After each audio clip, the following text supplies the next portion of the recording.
Shri Chaitanya Narayana corporate కాలేజీలో విద్యార్థుల ఆత్మహత్యలపై తెలంగాణ విద్యార్థి నిరుద్యోగ చేసి మానవ హక్కుల కమిషన్కు ఫిర్యాదు చేసింది.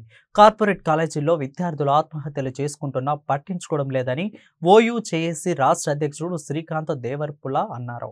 తక్షణమే కాలేజీ యాజమాన్యాలపై చర్యలు తీసుకోవాలని ప్రభుత్వాన్ని ఆదేశించాలని డిమాండ్ చేశారు. హ్యూమన్ రైట్స్ రావడానికి కారణం ఏంటంటే అంబర్పేట నియోజకవర్గంలో ఈ రోజు ఎలాంటి పర్మిషన్ లేకుండా గోల్నాక చే నంబర్ లో శ్రీ చైతన్య కాలేజ్ వెలిసింది. అక్కడ వాడు బ్యానర్ ఏర్పాటు చేసుకుని ఈ రోజు 1, 2, 3 అని ర్యాంకుల పేరుతో ఈ రోజు అక్కడ బ్యానర్ ఏర్పాటు చేసి పేరెంట్స్ ని విద్యార్థులను మభ్యబట్టి లక్షల్లో ఫీజులు వసూలు చేస్తా ఉన్నారు.